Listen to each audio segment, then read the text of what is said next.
I've been getting a lot of rhetoric around the SpongeBob big guy, Ice Spice movie thing recently. A lot of different, it's coming at me from different angles. One, a lot of people were upset that Ice Spice was showing her ass on the Nickelodeon red carpet or whatever it was, maybe the premiere. It's sort of whatever. I don't really care so much about that. But some people were really offended by that.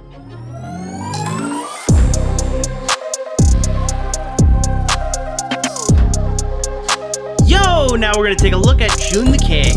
If I go to the iDubbbz June the King video, we've covered June the King video essays a few times on the channel. We featured a few of these. I think we did one right before VidCon of Illuminati. Was that the last one? Oh, no, we watched a little bit of the Brad Taste video. We watched the Illuminati one, and I watched the... I don't know if I watched the Destiny one on stream. Did I? I think I might have. I've never seen this Hassan Piker video.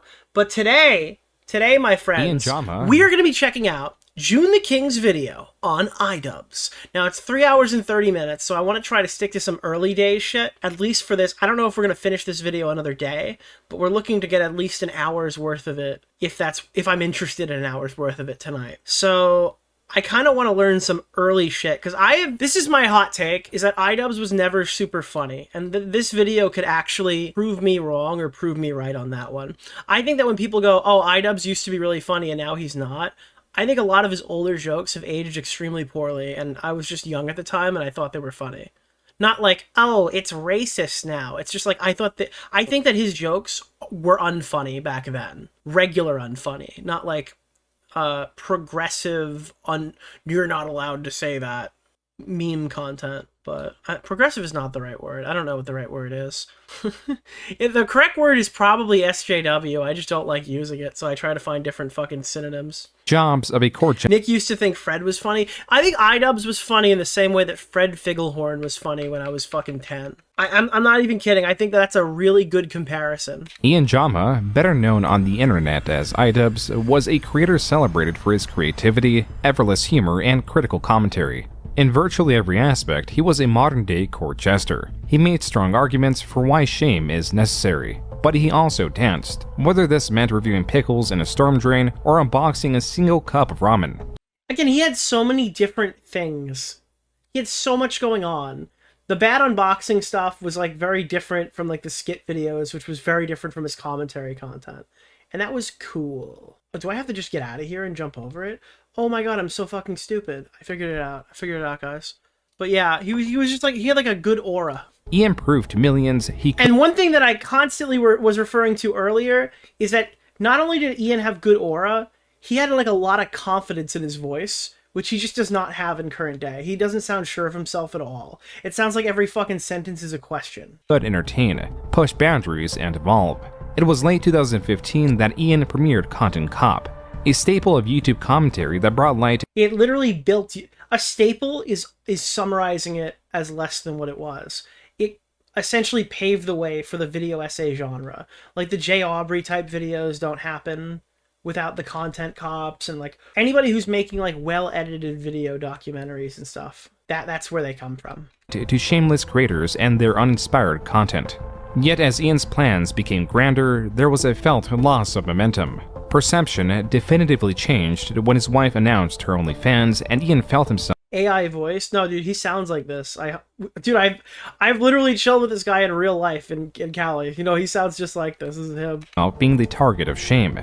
This created a divide between him and his audience that has progressively widened. Inexplicably and across the board, Ian was less expressive both in the physical and artistic sense. Furthermore, his new projects have backfired spectacularly. From mismanaging a charity boxing event to the point that it lost money, to only popularizing... Dude, which one? It's so crazy that now I can literally turn around and go, yeah, dude, which one? Which charity boxing event that he mismanaged?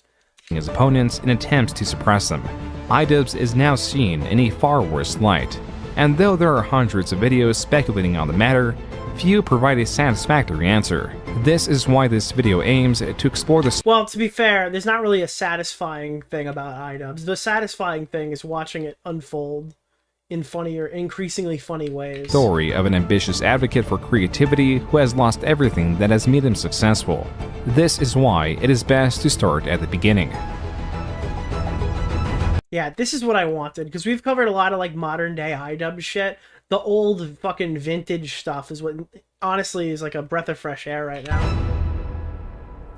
The jobs of a court jester, artificial fool, or joker were historically jobs to entertain. They could criticize the court, its noblemen, or the king. The jester could dance, but it could also deliver scathing critique in a way no one else could or would dare to. Ian was not born into the profession of jester. First, he was a common man. In the early 2010s, Ian Washburn had a desire to start a Dude, I can't get over the fact that his last name is Washburn. He literally had this last name, and his wife was like, it's far too ugly. Can you take mine instead? And he's like, yeah, I'll take your name. Most people who do that, like, I'm making a reference to the show Dark right now, but there's a character who takes his wife's name, and the reason why he does that is because he's covering up for the fact that he stole somebody's identity after he committed a murder while he was young. Like, that's why he took his wife's name. And that, like, makes total sense. In this case, it's very funny. There's, like, no reason for it other than, like, your fucking wife is like, your name is fucking ugly. I'm not taking that, and neither should you. You should take it away. Let's Play channel. It was a genre that was just hitting its peak of popularity. To do this, he chose the name iDubbbz.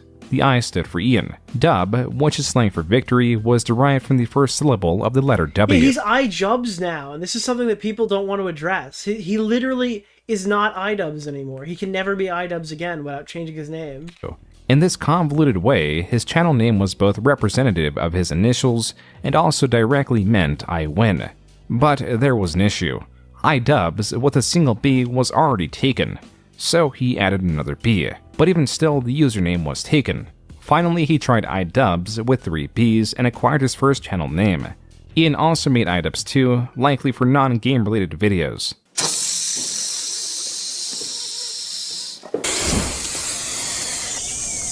I remember we found one of iDubbbz's old channels that was publicly like named iDubbbz something, and it had like outtakes from the content cop, and those videos were still up and existed after he took down all of his other content. It was very funny.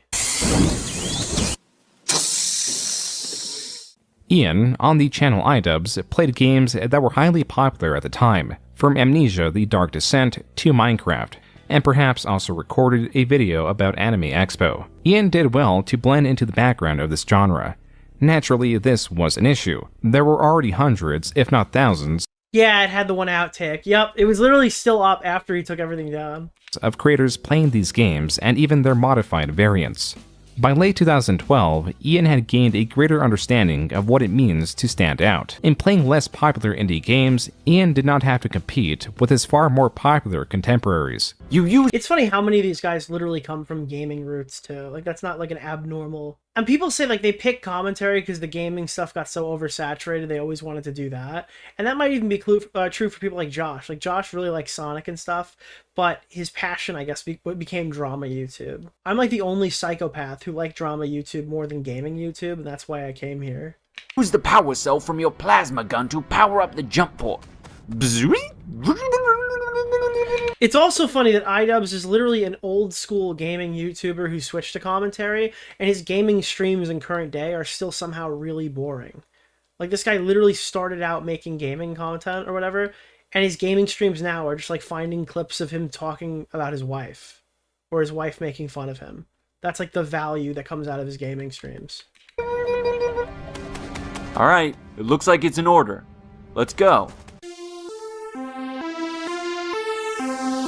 In focusing on lesser-known games, he could capture an audience in a space that saw little competition.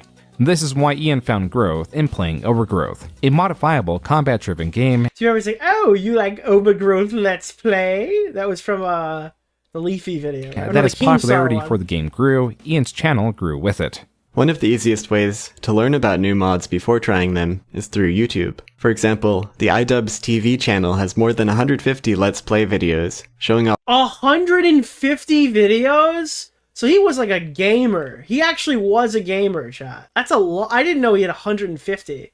Most people are like, yeah, I'm a gaming YouTuber. I had like 20 videos total. That's insane. different mods and custom levels. Though iDubbbz TV was meant to be one of Ian's many alternative channels, it soon became the main one as the original iDubbbz had lost its monetization. First channel was demonetized because I was watching my own ads. Not actually. What? Wait, what? So he was like permanently hold on. It was permanently demonetized. You're not allowed to monetize other channels. That's crazy. Not actually. But they were a little sus on the channel, so they suspended the account. So I needed to make a new one. Ian, in 2013, Wait, if they suspended the account, then he's like ban evading like Keemstar was. That's crazy. I did not know that. on iDubbbz TV, continued to focus on Unless he was just suspended from the partner program, which is something that I guess could come back. But most of the time, that's not really what suspended means. Yeah. How did I just miss every shot? I'm so fucking dead. Oh, God. Holy shit, yeah. overgrowth and indie horror games. But he still did not lose the He really is DSP? Well, wasn't DSP fucked because he took his penis out? I thought DSP, like, jerked off on camera or something. Was that him? most important piece of what was making his channel special. It was his drive to experiment. This is likely one of the reasons he uploaded Slender Gangnam Mode. Oppan Gangnam Style. While iDubbbz could have continued to make safe overgrowth videos and perhaps transitioned into comfortable coverage of new indie games, What do you have to do to have copyright issues or whatever? Like, I don't know. instead he started covering gaming news for no other reason than to satisfy Like, how do you fuck up an overgrowth Let's Play channel? his desire to be creative. Hey guys, The deed was not shown, just his face. Yeah, dude, he ended a stream or something and he just started jacking off violently. Isn't that what DSP did? welcome to my new show. Dude, I don't get why, like, Vosh, DSP, like, why do these guys fucking jerk off at their fucking work desk? That's what your streaming setup is. It's like your fucking work desk, dude. You wanna go play games, do it on something else, dude. You wanna go look at porn? Why would you open porn on the computer where you stream from? Like, what's wrong with you? I decided I Pre-stream and post. Oh God. want to start this new series so that I could express my creativity in new and interesting ways, and I figured if I start a new show, then it probably won't stay a new show, so I could do other things too. I don't know. We're just gonna see where it takes us. Ian, with a newfound confidence, was finding out quickly that people liked watching him, meaning that as he continued to place himself in different genres, his viewers would stick around for his personality. And this is like the best possible case scenario. So iDubbbz being a bi-genre YouTube channel where he could literally upload whatever the fuck he wanted means his audience is there for him. This is the opposite of Bo Black's Twitterverses. This is like anyone who wants to be like actually notable for their content. This is their fucking dream. Because you're not, like, locked into any one specific Is type of Dark Vibe content. EU a virgin? No, I am not. Why would so many people be Googling that? DSP? More like DHC dat hog crankor. Jesus. Thank you. And observations, not because of a trend, but because of the critical perspective Ian was beginning to embody. It was likely with this realization that Ian brought this side out of him more and more.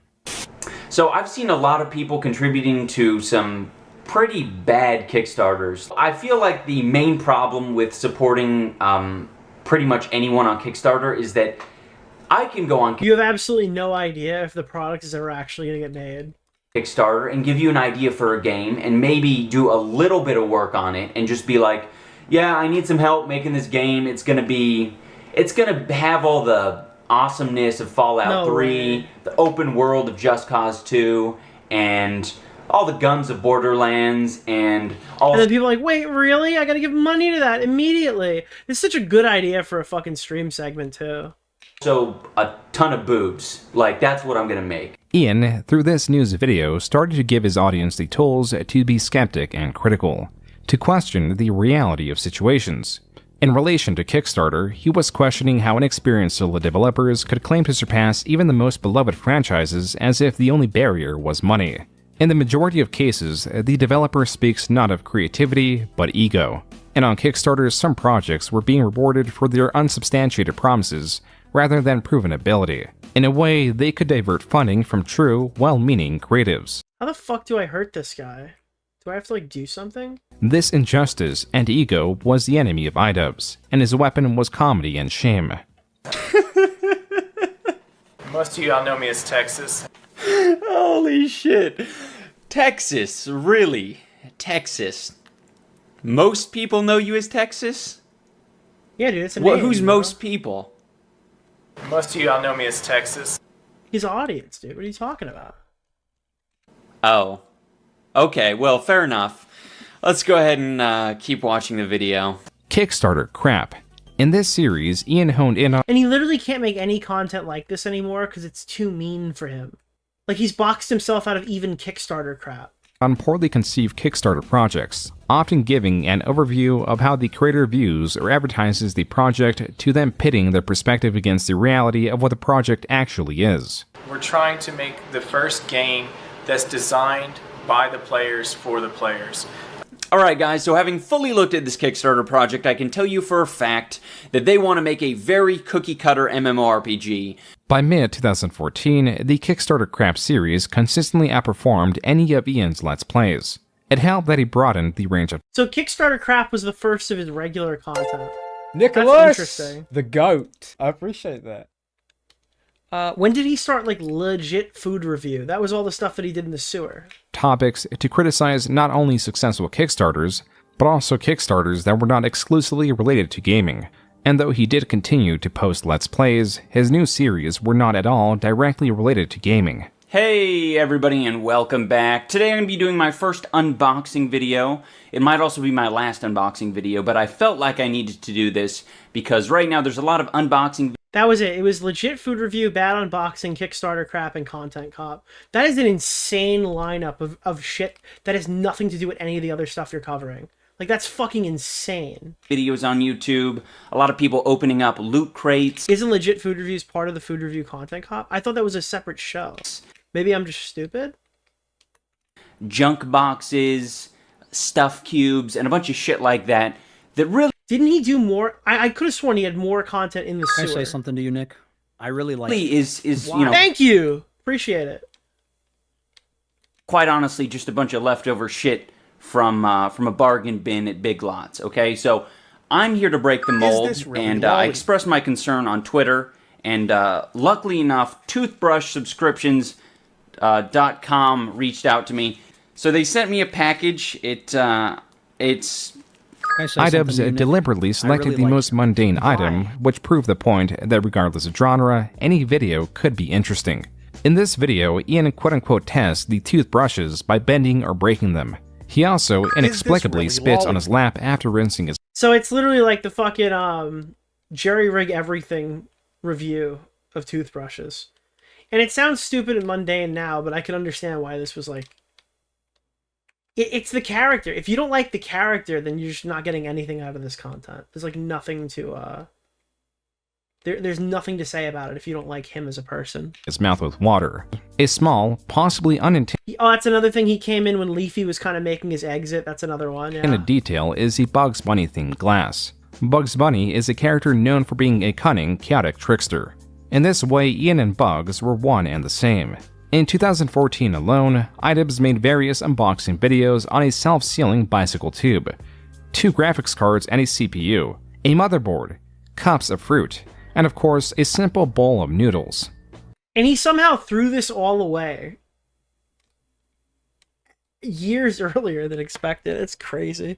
Felix Schellberg. Do you think this is too far back? I find this the most interesting out of all the new shit, because I've already seen it. Like, I've lived watching Creator Clash die. This is the kind of stuff that I'm interested in.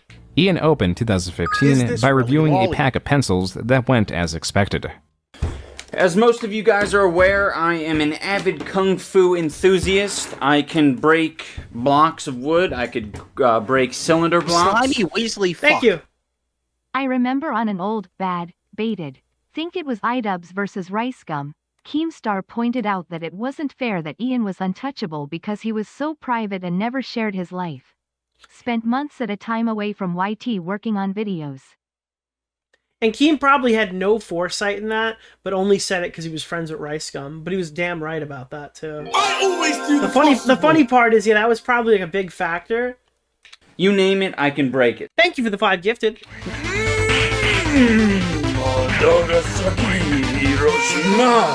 Can I say something to you, Nick? I really like you. Okay, guys, now we are going to burn the erasers in the flames of hell. So long, suckers. The top comment reads, quote, only iDubbbz would make unboxing a pack of pencils for 7 minutes interesting, unquote. As was with the gaming videos, iDubbbz could comfortably settle into making unboxing videos or Kickstarter crap. He could have made a career juggling. But to ascend to Thank you. jester, one must master critique. Now, I definitely didn't want people to like, I don't know if it's like a chip on my shoulder or whatever, but I didn't want people to say that I'm like a one-trick pony or whatever. Yeah. So I don't know. I felt like, you know, if I in some ways like got ahead of it and like did different things, interesting. I don't think I've seen this podcast. I've seen the one. There's one that he did like a purple landscape background where he kind of went over his choices with why he changed up his content and did different stuff. Things I would feel good about myself and where I was headed. Is this really Ian had made a series critical of Kickstarters. He made parody unboxing videos that became their own series as he started accepting fan mail. These were both statements against the formula. As Tommy C would say, he was the real deal Holyfield. He did what for multiple genres what other YouTubers would just kind of hope would happen for their one channel, right? Anthony Padilla? Damn, he already sounds gay in hindsight. Even if a series by its nature is predictable, Ian had the ability to make videos memorable, even if just by including cutaways that were less than a second long. It's David Fincher, baby. Here's the first movie that we're going to look at. It stars 3 pets who escape a ranch to find their owners in San Francisco. This is what iDubbbz was. He was a creative that perhaps put his own creativity and entertainment first. He was not one to boast or self-aggrandize. This is perhaps why Jinx irked him so much, as he was a direct opposite of Ian. Ooh, that's a good point. Yeah, it was always like, that's why I say like these video essays, he was like the high effort king. You know, he's like the king of high effort shit. Cause let's be honest. I agree with you that Ian was never funny, but I do think the Keemstar Content Cop was his best video. Because more because of the content substance than the humor. Yeah, I guess. I don't know, there was a lot of stuff to like back then at the time. I don't know, I haven't watched the Keemstar one back now. The Leafy one I find very cringy. And I actually, my opinion on Leafy couldn't be any lower. You'd be shocked at how low my opinion on Leafy actually is. Some of us make those videos a lot better. Jinx was a reaction channel that in late 2015 was averaging 50 million views a month solely by reacting to videos. These were not reactions in the sense of deconstructing a video or transforming the work by being critical of it. These were reactions to popular videos often played in their entirety with little to no additive commentary. YouTube promoted these channels so heavily that they could compete with the author's original work. Creators were none too pleased to have to compete with bastardized renditions of their videos. Yo, Jinx, and nowadays reaction content is like totally... Well, okay, Jinx was kind of the Hassan Piker age type reaction where he just leaves the room or whatever, sits there and smiles. Jinx has been reloaded per se, that was his nickname, Jinx Reloaded. He's been reloaded in the form of like content theft on shorts. Like where the guys just sit there and smile while the video plays in the background the entire time. That's like that is Jinx's like reincarnation of the type of content he was making back then. That was a dope-ass video, man. That was just hella tight. I really like the part where you played my video in its entirety. He also made the Fine Brothers thing, right? So, like, he went after Jinx, but then he also went after the Fine Brothers who went after reaction content. So I guess, like, you know, I guess the hands fight both sides on that one.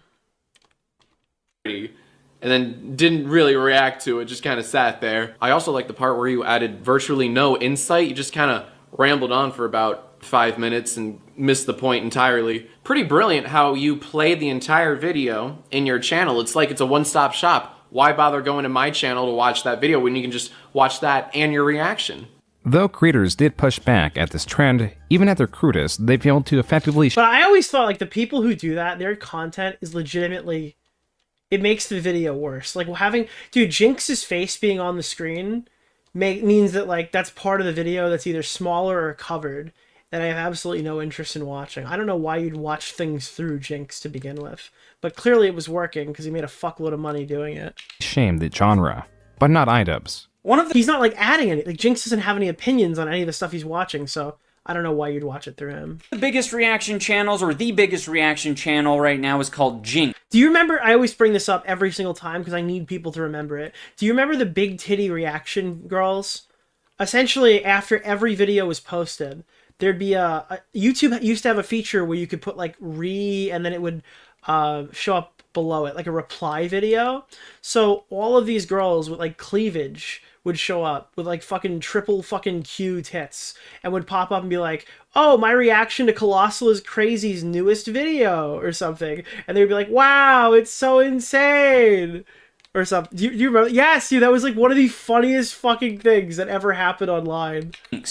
He has 800,000 subscribers on his main channel, and it's eerily similar to the Potato Salad Dude, I died. Kickstarter project. I say this Show us? Oh, those are all long gone, dude. There's no way. You have to go watch like an old Keemstar stream to find out more information about that. Because the Potato Salad Kickstarter project was garbage. It garnered a lot of attention, a lot of money. It took zero effort. Tweet. And on top of Nicholas that, DeOrio. it spawned a whole fuck ton of copycats that are doing the same fucking thing. Yum. Ah! Why would you do this? I have a wife and family! It's literally just sitting there saying nothing the entire time. This is like... And that's why Hassan Piker caught a lot of the Jinx comparisons from JXE. The pain! If you didn't guess it by now, reaction channels make reaction videos to other reaction channels reacting to their videos. Yes, it's a golden ratio of retardation. See, that's funny, though. Reacting to a guy, reacting to somebody else is peak content. And explained why these creators were worthy of criticism. In the same video, he also reasons why his scathing remarks could not be matched by those he criticizes. Ian also argues for the necessity of shame. I edit my video. Dude, we need to bring back shame is like the most base take ever, and everyone always says, everyone always concedes that, and then shame never comes back. It's so sad. Videos, I put time into my videos, and at the end of the day, my burns are going to be sicker than yours. So I would recommend... Dude, imagine if this guy, not even this guy, because, I mean, he probably has his own fair share of faults. Imagine if iDubbbz could have this level of confidence to say this in current day. Videos. Argues for the necessity of shame. I edit my videos, I put time into my videos, and at the end of the day, my burns are going to be sicker than yours. So I would recommend that the most you do is continue doing what you do best, and that is having no talent and making shitty videos. A reaction channel is very... You could have made that so much harder. Dude, people are like, oh, I miss the old iDubbbz. I wish when he said the N-word and the F-slur, he would still do that now. Bro, I just want him to do some shit like this. Recommend that the most you do is continue doing what you do best, and that is having no talent and making shitty videos. A reaction channel is very... And he doesn't see that. He's, oh, I have to say the N-word. I have to be bigoted. I have to be racist. Like, no, dude. You just have to have some self-respect. You know, something that you seemingly used to have, but don't have anymore. That would be, like, cool. Similar to a young, busty, attractive female. They've been waited on hand and foot their whole lives. Everyone gives them compliments. No one criticizes them. They buy them free drinks at the bar. But eventually, because there is some order to the world, some bitter... Oh, come on, bro. Alright, I have to change up this fucking... old hag needs to come by who doesn't give two fucks about this stupid bimbo. And she needs to tell the stupid bimbo, you have no talent, you have no skills, and your attitude... See, this is the part, this is all he would hear. Be like, you want me to make fun of bimbos again? Oh, you are so immature. You have to work on that, or some shit. Attitude is extremely shitty.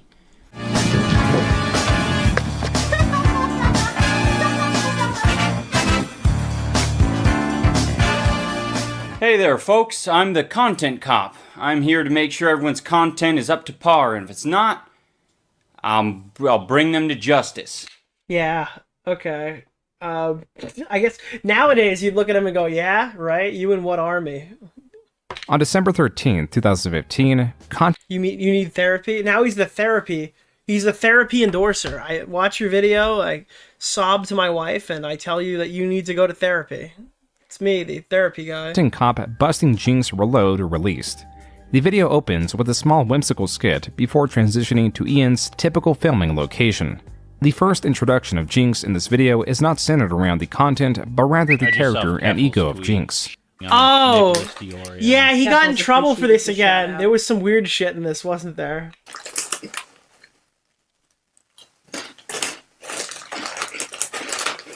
Look at this smug piece of shit. Just sits on his bed eating a bag of Cheetos as his intro. Oh, hell yeah, dude. Reminds me of that asshole who ate a bowl of cereal for 1 million subs. So what I mean by scope out your competition is basically check out. Oh, that wasn't the clip I was expecting. There's the clip that went back around this year that he had to apologize for. You know what it was? Is when he went on there on the podcast with, for lack of a better phrasing, the black woman who was like, you need to apologize to the black community. She's like, remember what you said to Jinx. And I remember I saw that for like the first time in a while. Like, it didn't even register that actually had happened. And it was it was not like a great clip of iDubbbz. Out their channels, see what they do or how they do things. Now what I did was set my goal to outdo everything they did. You sound like a fucking legend, Jinx. Your goal was to outdo everything the other reaction channels were doing? In the second half of the Content Cop, Ian goes through select videos Jinx published that do not rely on the content he's reacting to, but rather his creative ability. You gotta eat, sleep, and shit, YouTube. You gotta suck dick and shit, YouTube. Oh, this is so motivational. Holy shit. Oh, I'm gonna do it. I'm gonna do it right now. I'm gonna sit on my bed. I'm gonna sit on the end of my bed. I'm gonna set up the camera. And I'm gonna watch some fucking videos. Fuck editing. The Content Cop was a tool to shame.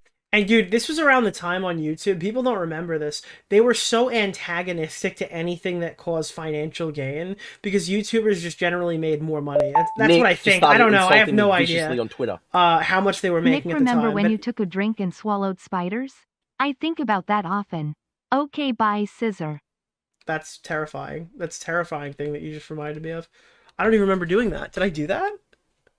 Shame. To correct. And above all else, did I do? Oh God! Entertain. The Content Cop is a this is Fred. Modern day court. Are you guys saying this is Fred? Jester. Am I being too nice? Where a more competent creator may have created an equally devastating retort, the lesser creatives with an inflated ego inherently did not have the ability to do so. The Content Cop videos often attack dominant creators in their genres. Many of the criticisms Ian laid were applicable not only to reaction channels, but were also lessons in content creation and evaluation of ego. Being that— Oh, okay, hold on. No, I didn't get the spider in the straw. I read about it, and I let you guys know the spider in the straw. I have never actually sucked the spider out of the straw. People have done that. That was a Reddit post I think I read. This was Ian's first Content Cop, it hardly did anything to initially move the needle in how reaction channels were perceived. It would take several months for it to even break 1 million views. There was some refinement to be had as Ian was still figuring out what he wanted a series to be. At first it appeared he wanted it to be a series as frequently uploaded as a bad unboxing or Kickstarter crap. Which was not going to be sustainable in the long term because it actually took research to make the Content Cop stuff. Whereas Kickstarter crap, there's like dime a dozen. He probably had like 15 different ones to choose on any given month back then because that was like a big fucking... That was like a big thing back then. It still is now. I think recently I wanted to fund, I missed it, the Kickstarter to make those digital arcade game watches. I ended up getting most of them, but the like Space Invaders on your wrist, or actually the Tetris one is actually sick. If you're going to get any of those little smartwatches that are like Apple Watch clones that only play Tetris, that's the one to get for sure. Like it actually is kind of cool on your wrist. I wish these things were just iPhone apps, like a good Tetris app. But they're not. The Content Cop, I got a meat quota for the month, just like any cop does. And this means that I can't put all my time, energy, and resources into making a big bust like Jinx, alright? So every now and again, I'm going to be looking at some projects like I'm going to be looking at today that aren't necessarily, you know, felony charges. They're probably misdemeanors, a small citation here and there, going 30 FPS into 60, that sort of thing. So keep 30 FPS into 60. Jesus Christ. I gotta be honest, a lot of the cringe that I see in like newer Content Cop ripoff videos, it's not just like the guy, what the fuck is his name? The Cameron guy. It is Cameron, but it's also iDubbbz. Like this is just not, in current day, I'm just not getting any mileage out of this. I feel like I've aged out of this video. Keep that in mind as we go forward. I can't make the big busts all the time, alright? I got to do... Yeah, look at this, guys. I'm doing a bunch of research over here. I can't be... This came from Content Cop amateur food reviewers released only 10 days after the Jinx Content Cop. That is a really good turnaround time though, for sure. Rather than critiquing a single content creator, it was more so an examination of a genre that so desperately lacked in creativity that the only defining difference was the food being reviewed. Another thing they do, which they really don't have to, is create a long, rhymey rap poem at the beginning of their video. Really, iDubbbz? That's it's Thinking that that's really going to pump people up. You can have that. I understand the... I actually think a lot of these content creators are fairly wholesome. Like, Damn Drops with his Superman. Oh, that's not a good example. But there's also, what was his name? Badland Chugs. Like, imagine iDubbbz coming for Badland Chugs in 2025. It just wouldn't work, dude. People would just be, like, all on Badland Chugs' side. Importance of getting people excited, but, you know, a lot of the time it feels kind of contrived. YouTube's your boy Reggie Reg. You don't need a clock to know what time it is. What up, party people in the place to be? It's your boy C Snacks. What's up, people? What it be? What it do? Dude, what it be, bro? Guess what? You're actually in the worst content cop video until the one that he made this year. Happy Man Snacks back again with a new review. Hey, what's going on, party people? It's your boy iDubbbz back again with another legit food review. Oh, so legit food review was literally just a parody. I fucking remembered this as like an actual segment. No one gives a shit. So you gotta... Clearly it wasn't, because he hated the food review genre, so I totally fucking... That was a total, like, lapse in my mind. Create suspense. If you don't have a crazy personality, if you don't have mad jokes, you gotta create suspense some other way. It is kind of just, like, exhausting that these videos are probably performing well. Like, I'm the content cop. I'm here to clean up the content. It's like, imagine these videos have like 100,000 views and just some sweaty nerd is walking up being like, you're not trying hard enough. Oh? My bad. Lolly? I was unaware of the other ways that we're making content these days. I'm sorry, I didn't realize that my extremely profitable endeavor was such a huge inconvenience to you, iDubbbz. Are we serving breakfast all day? Let's peep this out. It has all sorts of good... It has fish in it, and it... Wait, what? It's telling me to go over here?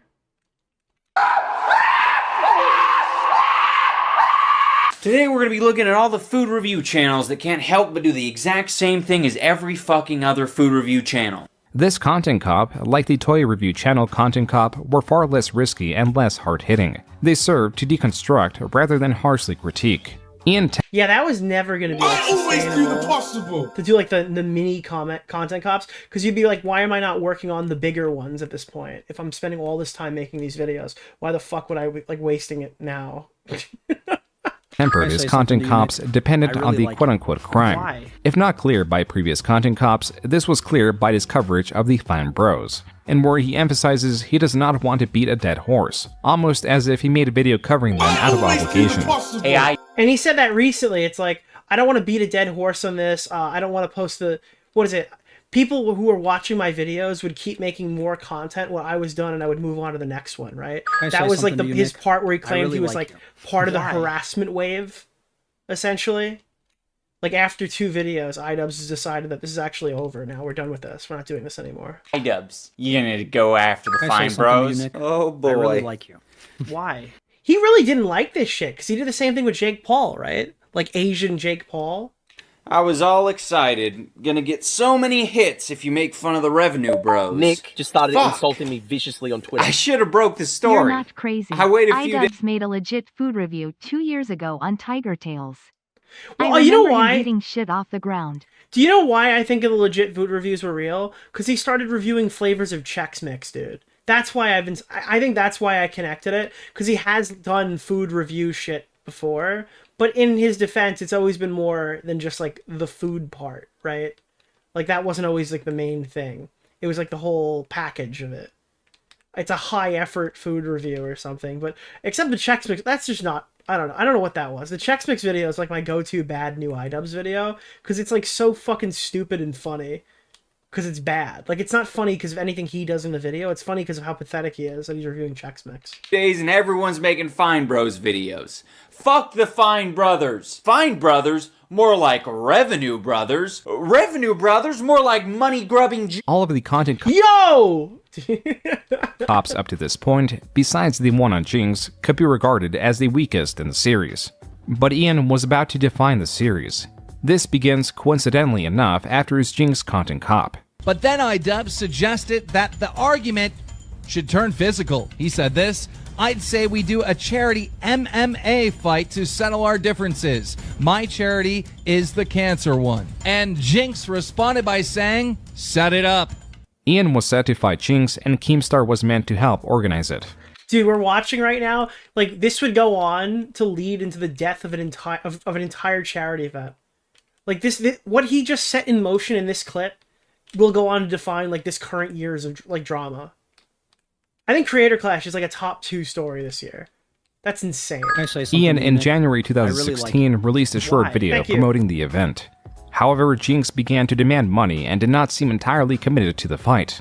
Yeah, because at that point, there was, like, no expectation that it would work, right? At this point, YouTube boxing in general was extremely new. Was this before KSI and Logan Paul, or is this after? Regardless, it's not an expectation that anything's actually going to get done. Contrary to popular belief, people were threatening to beat the shit out of each other online way before people actually started beating the shit out of each other online. Like, it was already a thing. People were already saying they were going to do this for years. They just weren't doing it. In February, iDubbbz announced that Jinx had backed out, but he still flew to Philadelphia to make a video pointing fun at his cowardice. The reason this matters, beyond demonstrating iDubbbz's interest in boxing for a charity, was because of these 3 messages between iDubbbz and Keemstar, and where Keemstar threatens, quote, I would destroy your career, but I like your vids too much, unquote. If inflated ego is the enemy, then Keemstar was Ian's enemy. iDubbbz uploaded a video and he had the Alex clip in there. And I'm like, oh no, not this. Like, Jesus. It's come back to haunt you. It's not this. This is the time where it started to be like, oh, you're a racist. You're in the KKK. Right. You know, like, this is the time where it was being really negative. Yeah, and then Keem sent, like, this really weird, like, threat. I guess he just got, like, nobody had ever checked him on these before, where he sends, like, this unhinged random DM threat, and then in this exact moment, he kind of just sealed his fate in that regard. Because he got memed to oblivion. So I hit up iDubbbz. Yo, Mauler, thank you. I'm seeing Mauler raid. Mauler, were you? Oh, it's EFAP. No, EFAP's yesterday. You were streaming. I'm like, dude, please don't use that clip. I'm like, or I'd have to ruin your career, like, laughing out loud as the meme.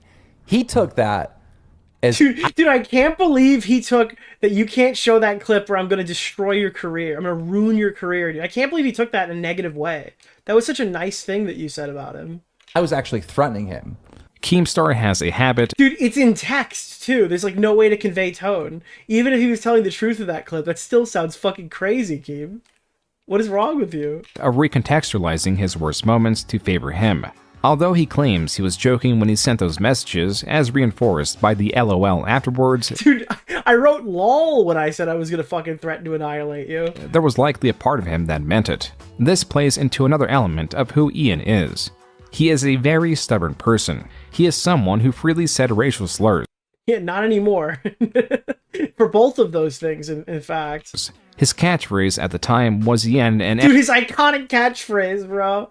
Dude, it's not that... honestly, my iconic catchphrase is not that, is that I'm a product of my environment or whatever. You're a product of your environment. iDubbbz kicked my ass in regards to, like, popular catchphrases for his content. F-word. Dude, literally, dude, look how much fucking power I need to match even a second of his fucking aura. Together. His mythos was against conformity, but he still existed within his own... Mauler said he loved Metroid Prime 4. Dude, Metroid Prime 4 looks like it copied a lot of the same stuff from my favorite Halo game, Halo 4. I'm actually super excited to play Metroid Prime 4, dude. Principles. And what are... I just lied, by the way. That was a total fucking lie. I just wanted to know if you'd believe me. Not use racial slurs in a derogatory way. I was making... You're right, it's not bad, it's awful. I'm not buying that game. I saw it. Everyone hates that game. Dude, I wonder if Mauler's gonna get mad enough, though, to make a fucking huge video on it.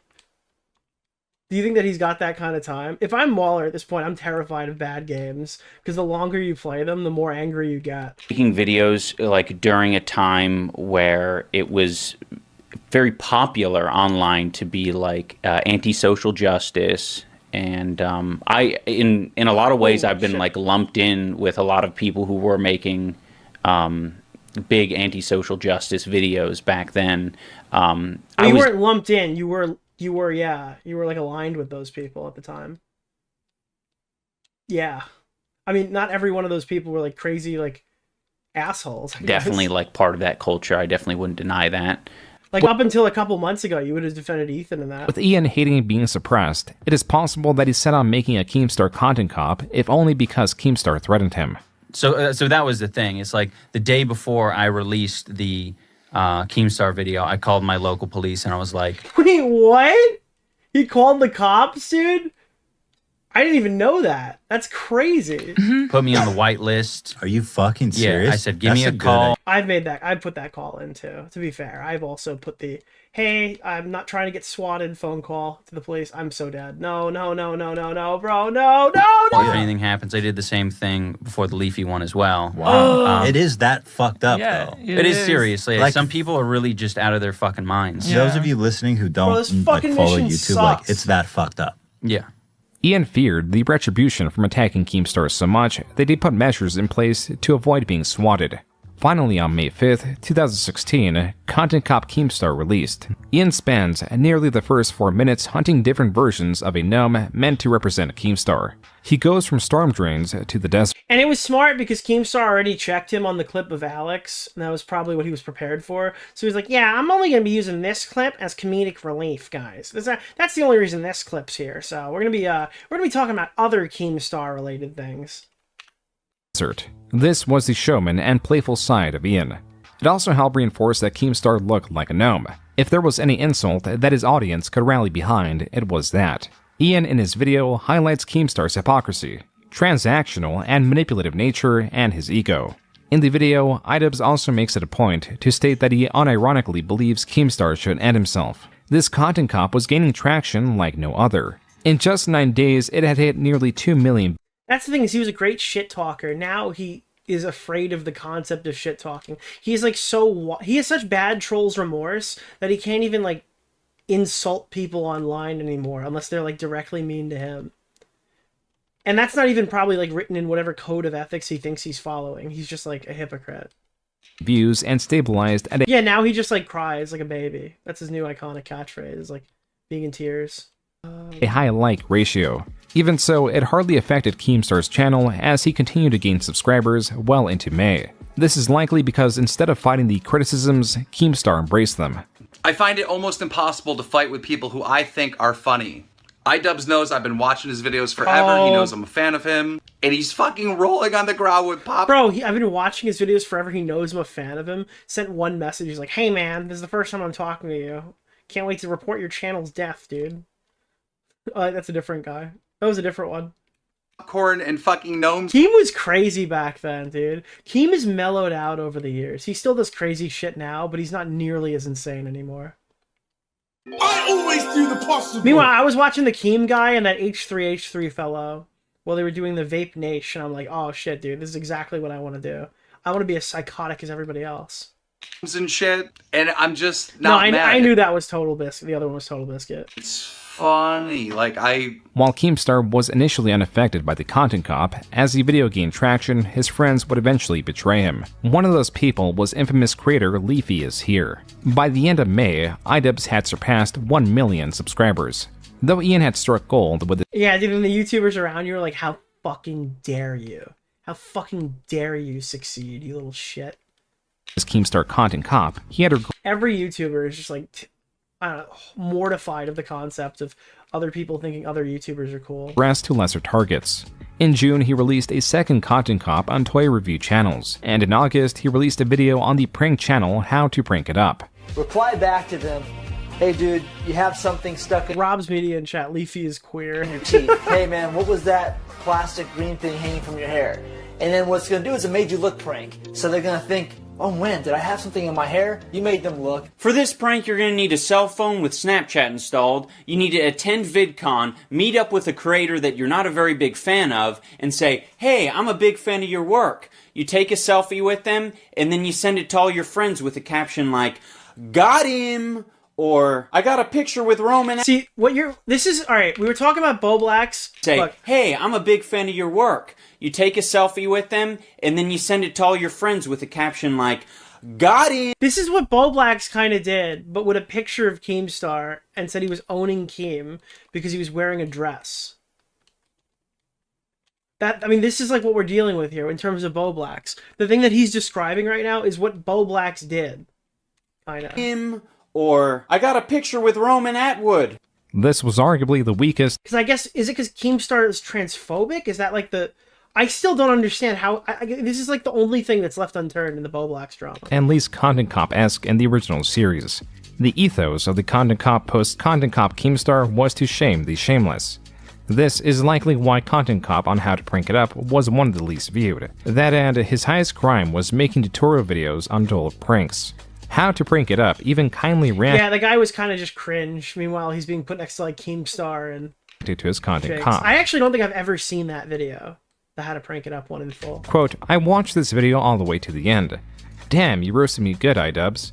That was totally unexpected and funny AF. And it's funny because this like entire Content Cop thing has like the, I guess, what is it? The history of like destroying and ruining every content creator. Like, oh, the Content Cop has to kill their channel, right? Like that's the aura around it. Unquote. Perhaps Ian was attempting to take back the character and create less impactful videos to lower expectations and dilute the character's destructive potential. Ian was growing in size and influence. So even by that merit, his words had far more power than they once did. And if this kept up, he would no longer be punching up. Yet, there were still creators worthy of the full Content Cop experience. Yeah, but the only problem... So the issue there is iDubbbz doesn't want to make the video that he's being begged to be made by other people, right? So he doesn't want to make the Jake Paul Content Cop. At the time, it probably wasn't Jake Paul, but you know what I mean, right? He didn't want to make that video. But he also... If he's punching up, that allows him to kind of cover whatever he wants. If he has to, if he's punching down, then that's also an issue for him. So as he got bigger, I think this was always kind of destined to fail. He would have to be like personally invested to make the video after that. Leafy is Here was a creator who was far outperforming even iDubbbz in terms of viewership. He was uploading daily, which was an aspect the YouTube algorithm especially favored. Thank you! His videos were virtually all the same. They were commentary videos with gameplay footage. When This does was the iDubbbz same interview Tactical Templar and Mouthy Buddha? Crossover of the millennium. I want it wish. so bad, Nick. I wish iDubbbz was gonna call a Tactical Templar, bro. That would be crazy. I don't even know who I'd root for in that. format of the Call of Duty commenters a decade prior. Only Leafy aimed his rants at infamous or otherwise odd figures. He would critique them in such a shallow fashion that even his commentary was uninspired. Furthermore, he was specifically getting backlash for making a video on Tommy NC 2010, an autistic YouTuber, which is something Dude, please play the clip where Keem's like, the autistic man, the autistic man, the autistic man, the autistic man. That is like one of my favorite clips. He just keeps calling him the autistic man. he apologized for. Hey, what's up guys, it's Leafy, and as many of you guys know, this is going to be an apology video for everything that has happened recently. Though Leafy still made videos It's actually super funny that Leafy ever had to make an apology and then he actually did it. on the lesser capable like children. Creator H3H3, who was also known for his commentary, released a video calling out Leafy for how he was using his platform. And I mean, if you look at Leafy's channel, all he does is make fun of kids and like vulnerable people, like Joey's World Oh yeah, pedo troll? Dude. Tour. There's no sport. Dude, Joey's making fun World of these Tour people. They're is fucking wholesome as shit, dude. Nobody should ever shit on Joey's World Tour. it's just sad. So here's the video he made about Tommy. Here's a video he made about a little girl who made a music video. Here's making fun of a kid. Here's making fun of a Joey's World Tour who's... But nobody's asked, like, did the kid deserve to be made fun? I'm kidding. obviously has an eating disorder. Here's making fun of a kid. Wait. Here's making fun of a kid. Kid. Dude, but nobody ever told him that it wasn't okay to do that, man. You guys are being so judgmental. Nobody ever told him that making fun of kids was bad. What the fuck, man? In this video, Ethan of H3H3 states that Leafy targeting vulnerable people is distasteful, and that his channel has gotten so big that even his smallest critiques will have his fanbase harass the individuals he covers. He also accepts that his claims are hypocritical to an extent. Leafy responded to Ethan not by accepting the criticism, but by targeting Ethan's character. Shocker, guys. YouTube grudge match. Specifically showing how Ethan in an older video made fun of a 14-year-old's haircut. How Ethan supported Leafy and a different You know what the crazy thing is? That iDubbbz made his video on sex work and then went after a fucking...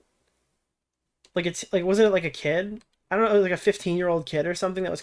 I don't know how old the kid was, but it was definitely like a minor who was like making fun of him for his wife's OnlyFans. Controversial creator at one point, overall making it seem like Ethan was a morally bankrupt person, even though like the beanie outfit was like of a fan's profile picture, right? This was not the argument. Leafy successfully evaded any long-lasting damage by simply evading the argument of morals. iDubbbz, however, was more attuned to what Leafy was doing and what viewers really wanted. Rather than center the argument about bullying and what is and is not okay, iDubbbz centered it on character. This is the actual video where people learned that your actions, unless they're like catastrophically bad, don't really matter to most people. What people care about is if they think that you're a fucking loser. If you're uncool, that is so much worse than being a bad person, especially in like a clout circle jerk of YouTube. You know what I mean? Ethan went, "Oh, dude, you're immoral. I am standing on my high horse to tell you guys how bad this guy is." Where iDubbbz took the other route, and he's just like, "You're a fucking loser. You're a pathetic vermin. You're like totally uncool. Everybody who thinks that you are is a loser." And that was the method that was successful. And what better delivery method than the content cop?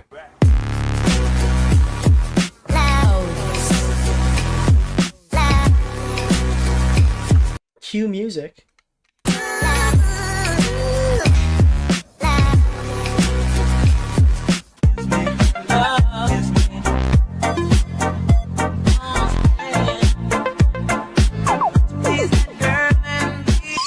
Hey everybody, welcome back to another episode of Content Cop. As you can probably tell, I can hardly contain myself right now, because today is the day we get to bully Leafy. In Content Cop Leafy, Ian... Again, dude, beating the bully with more bullying was a fucking great idea, dude. That was a really good play to kind of disarm him, I guess. Because it's always like... I don't know, if Leafy just sat there and started laughing at people being like, "You're a bad guy, you're a bad guy," he could have probably gone on and done that for a really long time. But this is like, how? Oh, I didn't even realize that fucker was behind me. Oh, I'm so mad. This fucking game is driving me fucking crazy. Who's a bigger loser today? It's actually really difficult. Leafy is like a drug-addicted, fucking brain-damaged sack of himself. He probably just wakes up, day trades, smokes a shitload of weed, and dies on the couch like the fucking weed meme. And iDubbbz is like a pathetic slave to his wife who can't get any views on any of the content that he makes, despite the fact that he's still currently active. I think that all of these people are like legitimately some of the most pathetic human beings on the planet. Unironically, if you're taking the big fucking three or whatever, Leafy, iDubbbz, and Keemstar is probably winning by like a wide margin.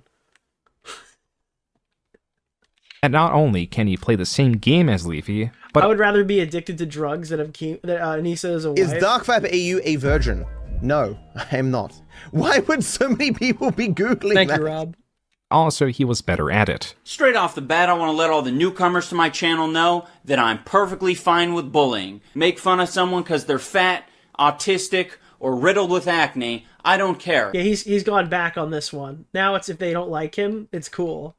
But if they do, or if they don't know him, then it's actually horrible. It's the worst thing you could possibly do to somebody.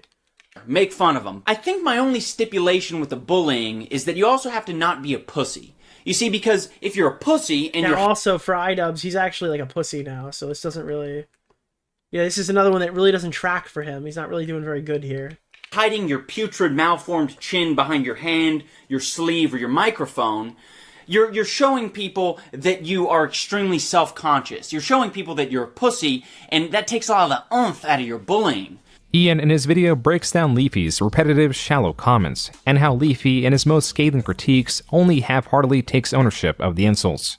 Driving a car, the Minecraft logo in the corner, his fucking teeth. Nah, fuck that. I'm not. Yeah, that was a good one. It's like, yeah, I'm not gonna make fun of this kid today, but I've already said the thing that's making fun of the kid today. Yeah, it's just kind of fucking... He's like a coward. Gonna be talking about the kid today. I'm not gonna be talking about the kid today after showing a picture of his fucked up snaggletooth to my millions of followers. A zoom... You fucker! In picture of his fucked up snaggletooth. Yeah, no, I'm not gonna be... Nick, how do you search YouTube scripts? Alright, bang. Here we go. June the King. Transcript. Control F. G. Gun. Does the word gun come up? It's right here. 3 minutes. Got it? That's how you do it. Future references. Be talking about the kid today. I'm not going to talk about his fucked up teeth. His teeth? The fucked up thing in his mouth? I'm not going to talk about that. That would be a fucked up thing for me to do. The way Ian breaks down Leafy's videos is by pinpointing their lack of substance, such as how they all bleed into one another to the point that Leafy's own generalized insults. Alright, let's jump up here. We got Rise of iDubbbz now. Ooh, what does he have for Anisa? We'll take a look at the Anisa section. We'll probably tap out. Cuckold can be described simply as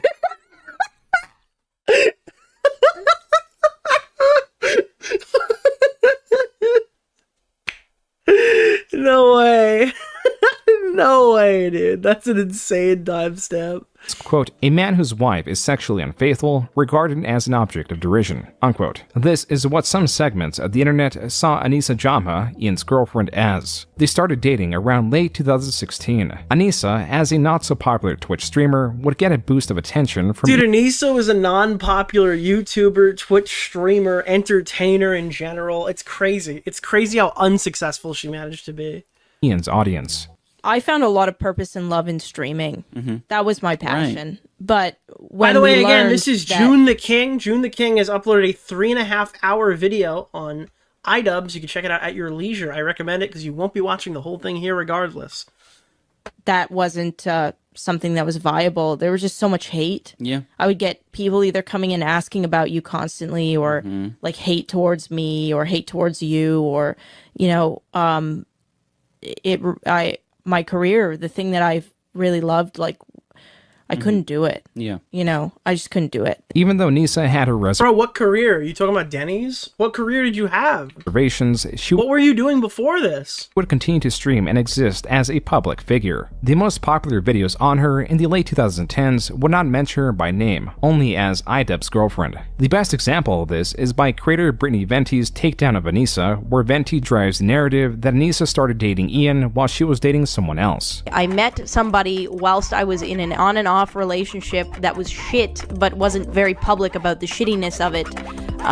But I never cheated on anybody. It's almost like, I don't know what it is, why people feel the need to cheat. There is never a valid excuse for cheating. Never, ever, ever does somebody have a valid excuse for cheating. But I guess somebody can have a valid excuse for trading up like she did. I mean, after all, she did the right— Dude, when you virtue signal, you are destined to find yourself in a really bad scenario. Eventually, you're going to just start doing it to stuff that you've actually done in the past. I think this is pretty definitive that, like, some weird... I don't know. We've never heard from the guy's perspective, but it looks like some weird shit has happened. right thing. She did nothing wrong because it only took her a few hours of talking to iDubbbz platonically to realize that she needed to break up with her current boyfriend for him. Feel like that's okay. Like, I mean, like, I'm not gonna lie. My significant other that I'm with now, like, when I met him, I was dating somebody else. Anisa could be seen possibly flirting with other content creators in 2017, particularly with Chris Raygun. It did not help that she was outspoken against, at the time, popular creators. Now, our first story is coming from Anisa, also known as iDubbbz's girlfriend. Dude, it's so fucking funny that when Froggy Fresh was fighting Chris Raygun got put up against some huge guy who beat the shit out of him at iDubbbz's boxing event. Anisa was streaming on Twitch. If iDubbbz was funny, that would have been on purpose. And somebody in the chat asked her what she thought about Ice Poseidon, the in-real-life streamer here on YouTube. He was on Twitch, but then he got banned. And this is what she said. Roll it. Ice Poseidon is successful not because he is intelligent or hardworking. Ice Poseidon is successful because he figured out that he could We saw this. And then Ice Poseidon's like, bro, who the fuck is saying this to me? iDubbbz's fucking girlfriend, booby, streamer extraordinaire? Really? Mrs., what the fuck did you do to get here? Post commentary on female streamers. And by the way, I don't even like Ice Poseidon. I think Ice Poseidon's a huge piece of shit. He clapped her here. You can just see with this clip, look how small the screen is for the game. Jesus. And I know that mentality that's been presented before, don't like it, don't watch it. The problem is, you're bringing a lot of kids onto the side. Why do people always make that argument? Like, there's no way when she's playing the actual game that it's that size. Like, What the hell is that? I can already see the headline now. iDubbbz girlfriend says mean things about Pyrocynical in her stream. Anisa in the space was a PR nightmare. And again, Anisa's just factually incorrect there. There were people who put the game really small in the corner as an excuse to show their fucking, you know, show the cleavage. As was made clear in this debate against creator Vegan Gains. Alright, this is kind of a lot of retread of what we saw from Rob. The Vegan Gains stuff is funny, but I'm looking for anything I haven't already seen, maybe. Oh, yeah, like... Oh, this is new. A lot of psychology in Seattle, please. Triggered by any form of abandonment, basically, and I would go into 5-year-old brain, which for him was horrible, obviously. Is that when you would like all those Shadman things? I was like a really... I was always trying to like logic it out, and I'm like, man, what the hell? She isn't listening to my logic and my reason. Yeah, could not get it to work at all. But it did finally click when she did explain, like, I was going into 5-year-old mode. I'm like, oh, yeah, like... That's literally what it was. If that's what it is, then what am I doing trying to, like, Logic. you know, give you a list of, like, you know, things to... why it's not a problem or whatever. Ian reflected on his content cops and the damage they did to their targets like Tana and Jinx. The fact did not change that Ian was a tool to shame others. And now that he was being shamed for his partner... But the part is, I think the thing that we're going to take away from this video, right? Because we've seen a lot of this stuff already. The thing I want to take away from this video that we've seen so far is iDubbbz was not really ever just content cop. There's no excuse for the things taking such a bad trajectory because iDubbbz had so much going for him. Even if he got rid of his, like, edgier content where he wasn't fucking going after YouTubers doing drama anymore, he still had multiple other series that he could do at any given moment that did not involve, like, peer-to-peer combat. He just didn't do that. There was a deeper regret for... He understood the YouTube market. That's another thing. Like, that's why I think he has, like, CTE. He was business savvy in a way. Now, it was obviously passion projects for him. That's probably the disconnect, but... bringing on shame to others. Like with Joji, Ian was shifting his efforts towards a different endeavor. But unlike Joji, it was not a reinvention, but an extension. He was now uploading more frequently on his second channel, iDubbbz TV 2. Rather than create something culturally impactful or artistically meaningful, Ian was going the route of least damaging. One of passivity. In essence, he was creating a vlogging series that's driving narrative was relocating these scrolls in his backyard. And for the time, viewers were invested. He was getting millions of views in this series. Yeah, when the squirrel videos first came out, people actually liked them. And there did seem to be some ambition when it came to... And we've gone over this in the future. You're like, well, he made these documentaries, right? Like his regular documentaries. Yeah, he's apologized for those too now, or at least tried to distance himself from, like, Full Force, because it didn't go well. Oh, I just saw this, by the way. You want an OCD moment? OCD Nick, who's not actually OCD, but... well, I'm sorry, who hasn't been tested, okay? I saw a tweet the other day where they showed this fucking video, and they were like, imagine being, like, a mentally ill guy in the middle of Las Vegas, and you look up and you see this. Like, just imagine you're, like, fucking...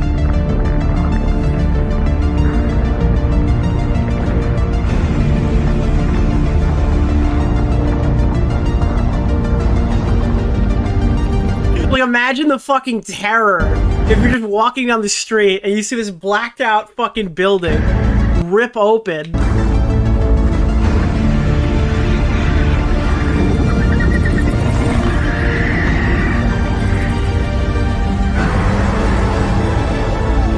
That would be, like, absolutely fucking horrifying, sorry. Criticizing a specific brand of yogurt. Bro, Stranger Things comes out literally fucking this week. And dude, literally this week. Literally tomorrow.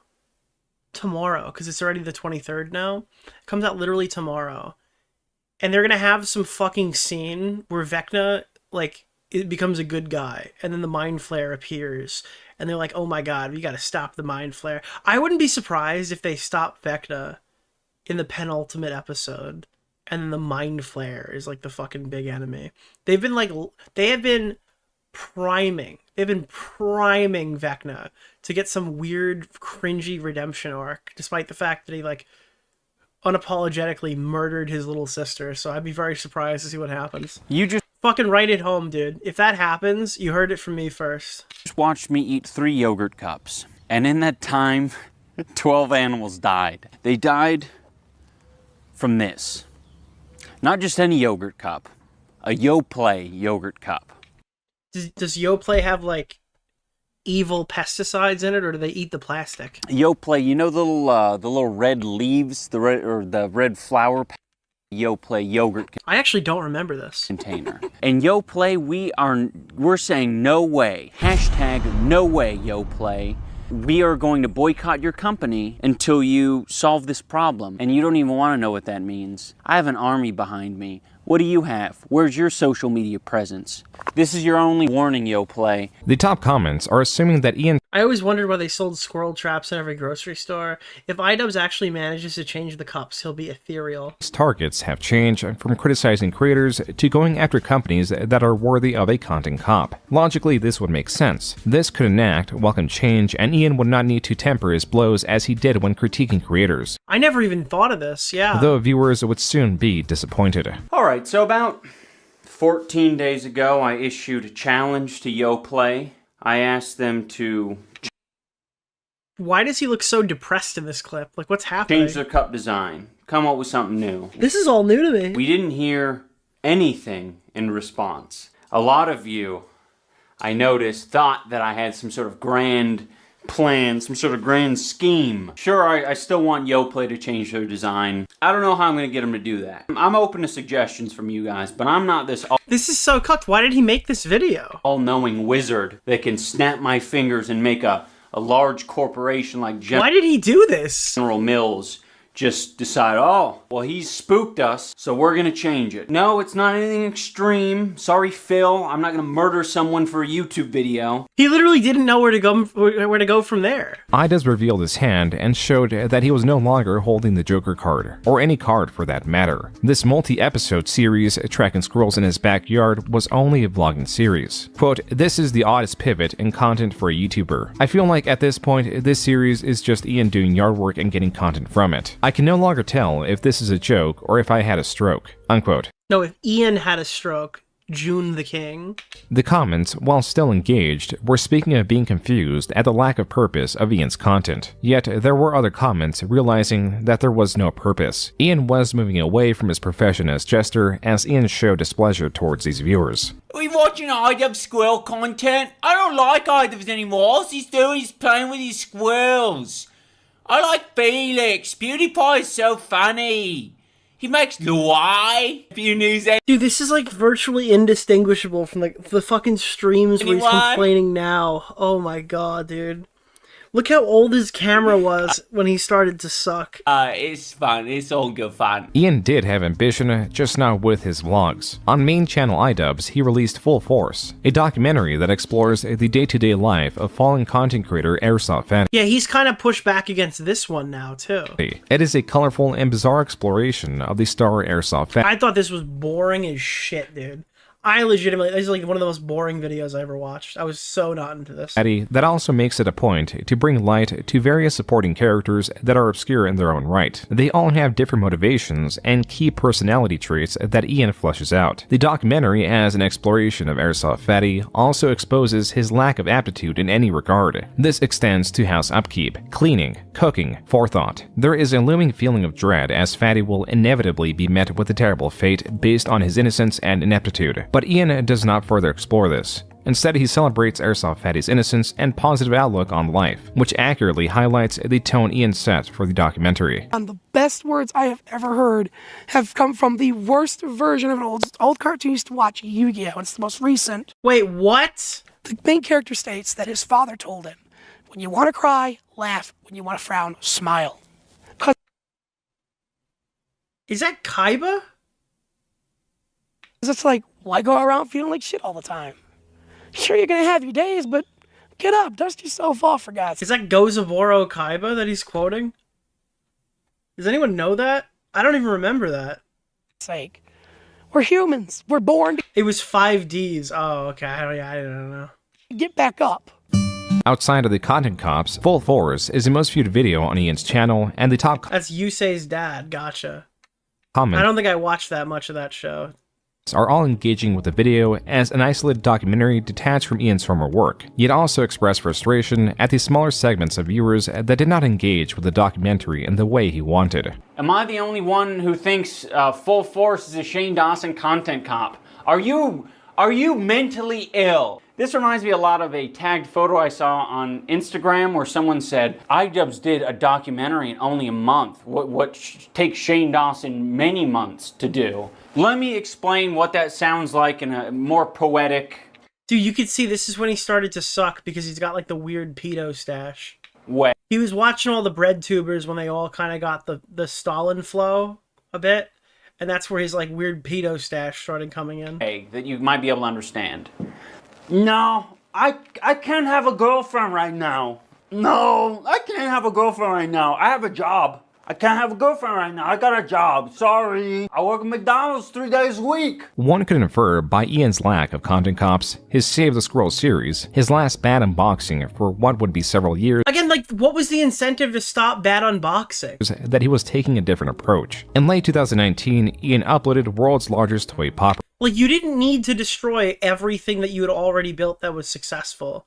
You could have transitioned slowly. Creating a large toy popper that amplified its destructive ability. It is a video about trial and error and taking this toy to the limit of what a human can quote-unquote play with. This would sit as the third most viewed video on Ian's channel. The top comments were not only in full support, but also somewhat understanding in the direction Ian was taking his channel. Quote, "Man went from bullying YouTube villains to playing with rubbers. Never in my life did I think YouTube would promote an iDubbbz video to #1 on trending. It seems like you genuinely enjoyed yourself doing this, and you weren't super cynical about it." It's like back then it was like, oh my god, you look like you're having fun. And now in 2025, it's like, oh my god, I don't think you've had fun in like a very long time.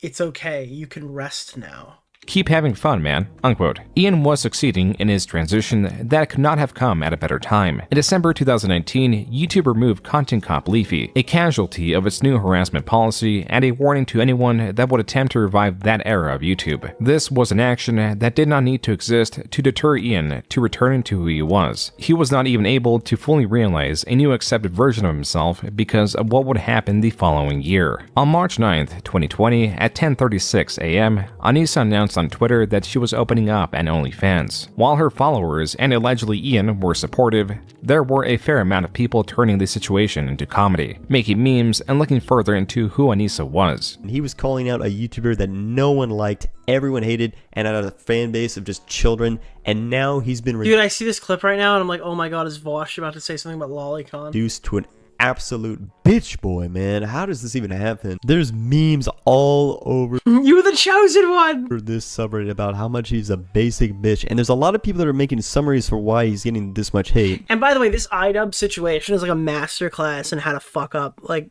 a single controversy into like a career-ending situation. Because everything, like, there's so much, there are so many jump-off points, but I think this is like a significant one. Like, the way that he handled this has set the tone for everything that came after it. And the fact that he still probably thinks he's done nothing wrong in his delivery of this information is, like, part of the reason he keeps talking himself into weird spots. He's just unable to concede that he handled this poorly. Whether this has just turned into a meme or not, a lot of people seem to agree. Like this video, iDubbbz is a simp. Simp dubs. Play some kind of sound effect, please. Simp dubs. Then we've got, babe, it's 4 p.m. Time for my OnlyFans shoot. Yes, honey. You get me? They don't feel fake, like, already. And I can't... Oh my god. Oh my god. What is this clip? Really? I don't like extensions. Does she have fake tits? Dude, she doesn't like hair extensions, so she got fucking huge fake gazongas so we could make money. Goal. We're either on. Thank you for the finish it, Nick. Thank you! Thank you for the... Wait, what? Goal, thank you for... Thank you for the prime! Aware or did not care, even though the memes made it seem like they did, and the YouTube search autocomplete appeared to feed them. Overall, his channel was hardly affected, but Ian was. If there had to be a moment where Ian's trajectory changed, it was this video posted March 28th. Hello everyone, welcome back to another episode of iDubbbz Complains. This is a very special episode where I get to tackle two topics that I've recently become very passionate about. That is a section of my audience who thinks they know me, and my opinion on sex work. My girlfriend started an OnlyFans account, which is a website where you can upload amateur porn. Anything from double penetration. I think that's probably a good offboarding point for this video. I think everyone knows this. We've seen this a million times. I don't think there's much to gain from rewatching this again. All the way over to lewd cosplay and everything in between. And I think all of it is cool. Yeah. Dude, look at how unserious. Like, look at his face here. Just look at this delivery. This is it. And all the way over to lewd cosplay and everything in between. And I think all of it is cool. Yeah. I think all of it is cool. And then the fucking, like, the hair flip, essentially. I know. Yeah. I didn't think it would be... Yeah, it's like the Walter White. Yeah. You might want to fucking... be a controversial opinion either. A good amount of people are just doing the reasonable thing and just... And this is where iDubbbz's cool factor just evaporated. Making jokes and laughing about it. But there's a whole nother group of people who feel personally devastated and betrayed. Ian was making a They're just making fun of you the way that you were able to make fun of everybody else. video targeted at his most deranged detractors, perhaps even just 1% of his audience. But his commentary would affect more than just that audience. I don't know where you got the idea that I was cool. Do you think it was cool when I was playing with anal beads? It's cool when I play with anal beads. Do you think it was cool when I was running around in an oversized cop outfit? Quote, you thought it was cool. Yeah, dude, this is what I'm talking about. It's not just the quotes that you remember. It's this type of thing that really fucked his ability to continue persisting on YouTube. And when he individually went back and said, I was uncool even when you liked me, that really did not help him. I was playing with anal beads. It's cool when I play with anal beads. Like, he's looking at his most popular content, the stuff that... Do you think it was cool when I did this? It's like, yeah, they did. Do you think it was cool when I was running around in an oversized cop outfit? Yeah! Quote, you thought it was cool when I was running around in an oversized cop outfit? That was cool to you? Everyone, yes. I thought it was cool when you were running around in an oversized cop uniform. Unquote. In trying to challenge the taste of a... That's why they literally supported him for fucking... That's why they watched his Squirrel series. socially inept... That's why everything that... Yeah, they thought you were cool. He was insulting his audience. Now they don't think you're cool and you're like a husk on Twitch. At large. The split like to dislike ratio was arguably not from the OnlyFans, but from the lack of understanding of how little his audience cared. Like when I was talking about the content cop earlier, where it's like, oh, everyone was going after Leafy in these grandiose ways, being like, oh, dude, I'm so much better than you. You've been doing this thing wrong. You're doing that wrong. You're pathetic, man. iDubbbz came in and was like, this guy's a total fucking loser and he's uncool. iDubbbz a couple of years later would get on fucking camera and go, I'm a fucking loser. I'm not cool.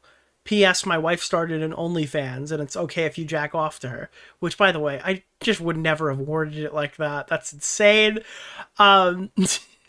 But he kind of came in and did the same thing he did to Leafy, but it was a self-inflicted wound. Like, the scars on his fucking channel's chest came from his own glider. Cared on either side, as all of the top comments do not care for the drama or for the OnlyFans. Ian also made the mistake in showing that one of the comments he was reading from had a single like. This was possibly the Dude, yeah, he's reacting to a fucking comment that the guy probably liked it himself. least thought out thing Ian has done on his channel. A part of the issue is that he overstates his own value and forgets what his role was. The jester was a public servant that could translate the public's grievances. Now the former jester called a town meeting where he targeted the lower citizenry that challenged his lifestyle while insulting the public. And then future jobs, they might be a little bit harder to come by. I think this is one of the most important opinions to highlight because... Yeah, dude, future jobs don't matter if you and your wife are fucking unemployed neats. Yeah, if you have no intention of ever working a day's work again, then yeah, your wife is fine. It doesn't matter what she does. You guys could chant Heil Hitler and run through the streets if you really wanted to. It's not going to affect your employment. You guys are too fucking stupid to get a job. Because it really demonstrates a severe lack of real-world experience. Yeah, now you can't afford heated socks, by the way. You had to post a video talking about how you can't afford heated socks.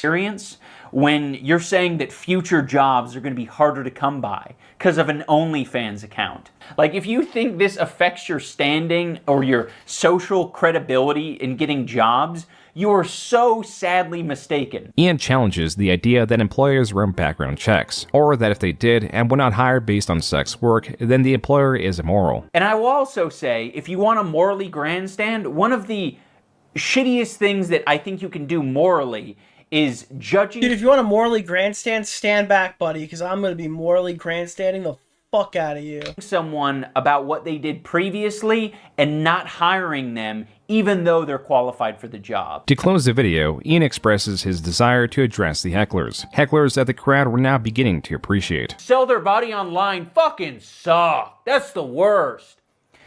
Instead of ignoring that and just moving on with my lecture, it might be a better idea. Bro, you made a video talking about how food reviewers were too cringe because they rapped at the beginning of their YouTube videos where they didn't hurt anybody.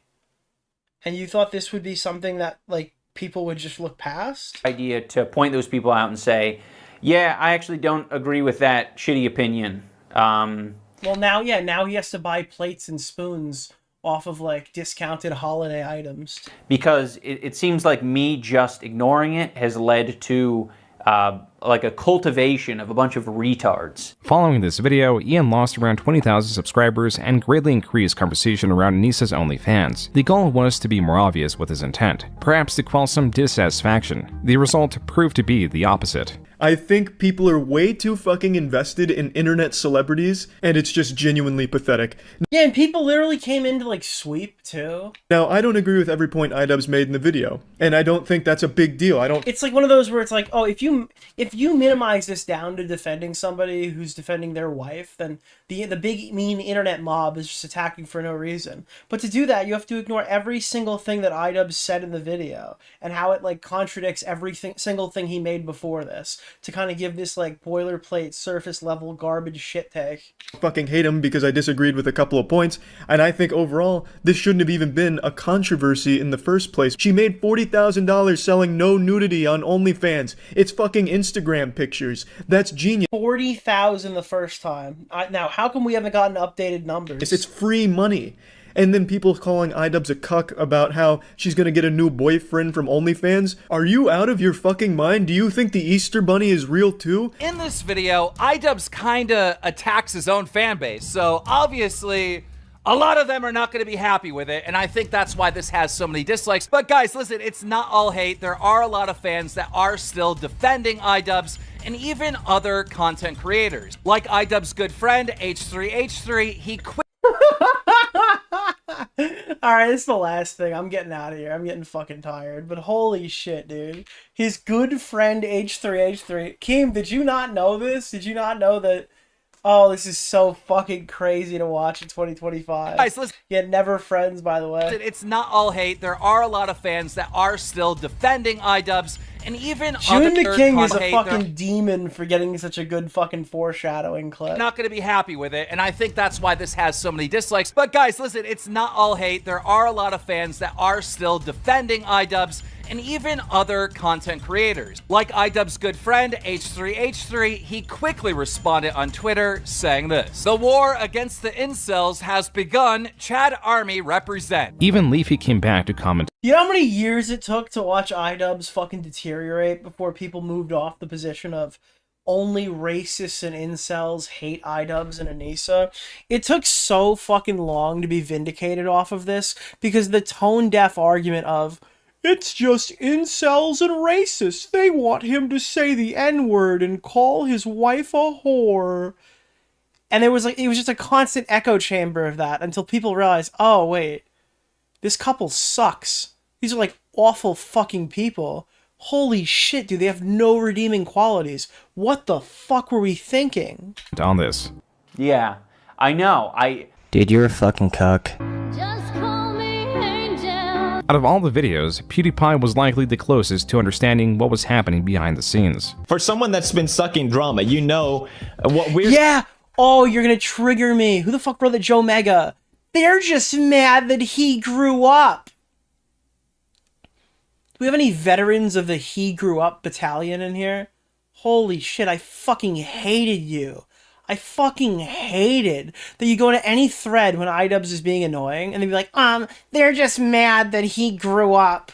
Oh god, what a bunch of fucking freaks. Seeing it's just the tip of the iceberg. What Ian in his He grew up. He's 30. Bro, half the people who are complaining that he fucking learned empathy at 30, bro, half of those people licked that shit off the floor for like 5 fucking years, dude. The empathy shit is only funny because so many people fucking just accepted that. I didn't have empathy until I'm 30. I'm still not 30, by the way. So maybe it'll fucking maybe in 2 years or whatever, it'll fucking click for me. his girlfriend is going through. It's probably 10 times worse with people. I gotta find out for when I turn 30. I gotta figure out what watch I'm gonna get allocated. That's like a 1 there. You can actually do some shit with a 30th birthday. Digging through old stuff, private messaging, all this sort of stuff that kind of spirals up over a long time. Yeah, it's frustrating. I'd be pissed too, and I think that's the reason why he comes across as if he's pretending to be okay with this when he really is not. And once it started getting directed at both of us, and it was this wave, almost like a content cop level wave of hate that usually would be sent someone else's way.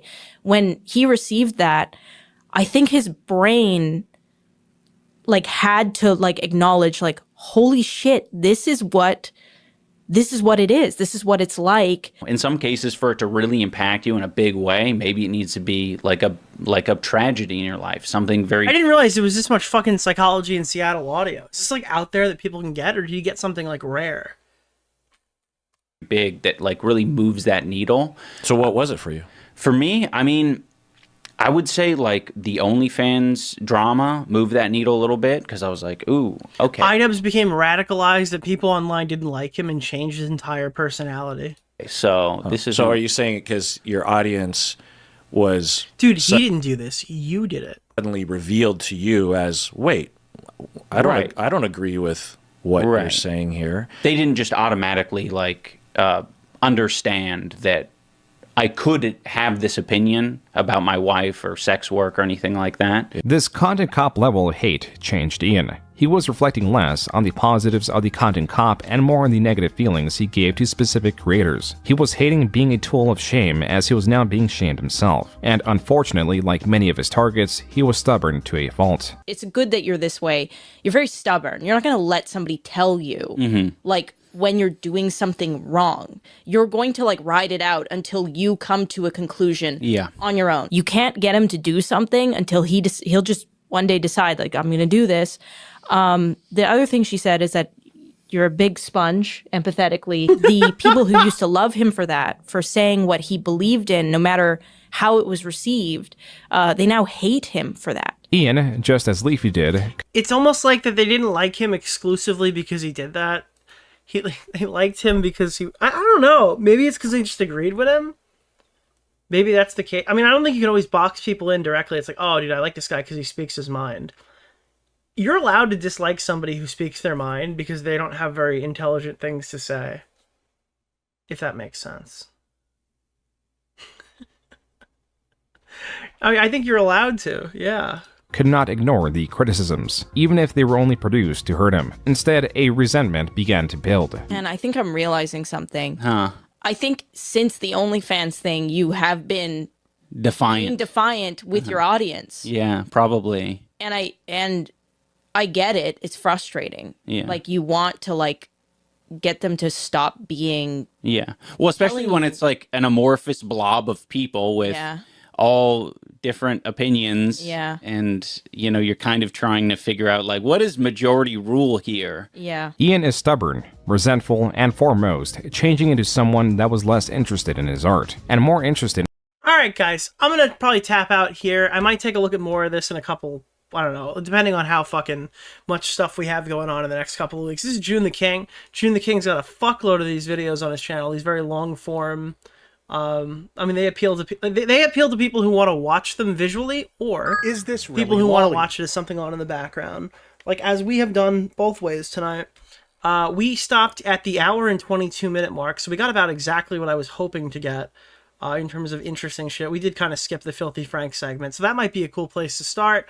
It appears he's got the Creator Clash 1 stuff, Creator Clash 2, parasocial stuff, She Ruined My Career, going over the podcast highlights, H3 Fallout and Creator Clash is at the 3-hour mark. You can jump in right about there.